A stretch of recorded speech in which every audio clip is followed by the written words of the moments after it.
प्रिय विद्यार्थियों, नमस्कार। आज के इस ई कंटेंट में हम पुनः चर्चा करेंगे छायावाद के प्रमुख कवि सुमित्रानंद पंत द्वारा रचित और युगांत काव्य संग्रह में संकलित उनकी प्रसिद्ध कविता ध्रुत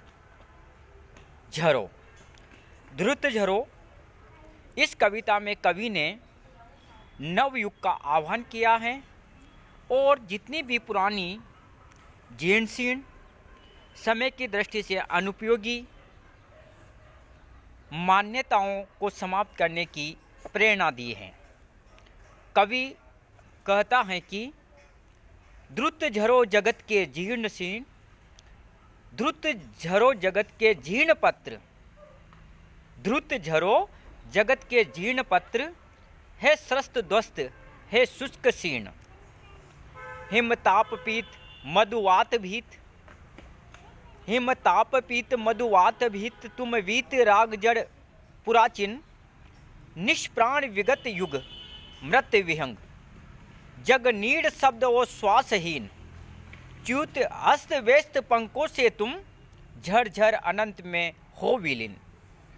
कवि यहाँ पर पुराने पत्तों के रूप में पुरानी मान्यताओं को संबोधित करते हुए कहता है कि ध्रुत झरो जगत के जीर्ण पत्र, है स्रस्त ध्वस्त है शुष्क शीर्ण, है नष्ट प्राय पुराने वसु के पत्ते, तुम शीघ्र ही झड़ जाओ। हिम ताप पीत, तुम सर्दी गर्मी के प्रभाव से, हिम अर्थात सर्दी, ताप यानी गर्मी, तुम सर्दी गर्मी के प्रभाव से पीत अर्थात पीले रंग के हो गए हो, पीले पड़ गए हो। मधुवात भीत, और बसंत ऋतु की हवा से डर रहे हो।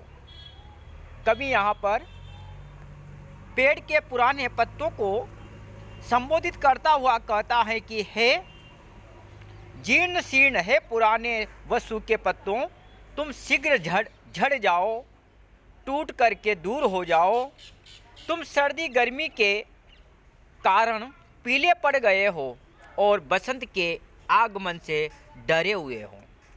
यहाँ पर कवि हमें बताना चाहता है कि जितनी भी प्राचीन मान्यताएं हैं, परंपराएं हैं, जो संस्कृति और समाज के विकास में बाधक हैं, उनको दूर करने का आह्वान करता है। कवि आगे कहता है कि निष्प्राण विगत युग मृत विहंग। कवि प्राचीन परंपराओं को संबोधित करता हुआ कहता है कि तुम वीत राग जड़ पुराचीन, तुम बीते हुए युग के उदासीन, अचेतन और निष्प्राण अवशेष हो। तुम वीत राग जड़ पुराचीन, तुम बीते हुए युग के उदासीन, अचेतन और निष्प्राण अवशेष हो, इस कारण अब व्यर्थ हो। तुम वीत राग जड़ पुराचीन, निष्प्राण विगत युग मृत विहंग, तुम बीते हुए युग के उदासीन, अचेतन और निष्प्राण अवशेष हो, इस कारण अब व्यर्थ हो। कवि इस प्रकार यहाँ पर यह कहना चाहता है कि जिस प्रकार से पुराने पत्तों के झड़ जाने से नई कोंपलें आ जाती हैं, उसी प्रकार पुरातन युग के समाप्त हो जाने पर नवीन युग आ जाता है। इसलिए वह पुरातन युग की व्यर्थ परंपराओं के प्रतीक जर्जर पत्तों को झड़ जाने को कहता है। कवि आगे कहता है कि निष्प्राण विगत युग मृत विहंग, जग नीड शब्द और श्वासहीन, च्युत अस्त व्यस्त पंखों से तुम झर अनंत में हो विलीन। कवि आगे कहता है कि कवि पुरातन युग को मृत पक्षी का प्रतीक बताता है। वह कहता है कि निष्प्राण पुरातन परंपरा उस पक्षी के समान है जो मर गया है, किंतु जिसने अपना घोंसला नहीं छोड़ा है। प्राचीन परंपराएं उसी प्रकार से समाज और संस्कृति से चिपकी हुई रहती है। जिस प्रकार से एक पक्षी जिसके प्राण तो निकल गए हैं, लेकिन फिर भी वो अपने घोंसले को नहीं छोड़ रहा है। निश्च प्राण विगत युग मृत विहंग, जग नीड शब्द हो श्वासहीन। वह बिल्कुल जड़ हो गया है। मृत पक्षी के प्राण निकल गए हैं।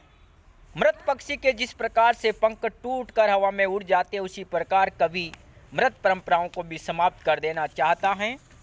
कवि उन परंपराओं को उसी प्रकार विलीन कर देना चाहता है जिस प्रकार से पक्षी की मृत्यु के पश्चात उसके पंख अस्त व्यस्त हो जाते हैं और वह उड़ कर के हवा में लुप्त हो जाते हैं। जग नीड शब्द वो श्वासहीन, च्युत अस्त व्यस्त पंखों से तुम झरझर अनंत में हो विलीन।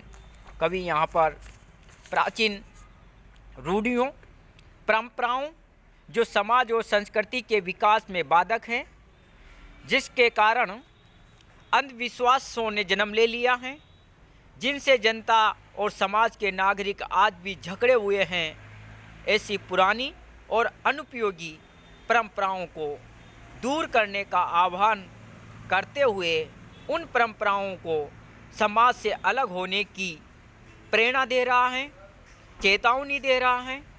कवि यहाँ पर प्रगतिवादी स्वर में प्राचीन युग के विशुद्ध विद्रोह की भावना व्यक्त करता है। कवि ने प्रभावाभिव्यक्ति के लिए जीर्ण शीर्ण पत्तों और मृत पक्षी के प्रतीक का सहारा लिया है। अमूर्त का मूर्त चित्रण, रूपक और अतिशयोक्ति अलंकारों का प्रयोग कवि ने बखूबी किया है। निश्चित रूप से सुमित्रा नंदन पंत की छायावादी कविता की ओट में प्रगतिवाद को समाये हुए ये कविता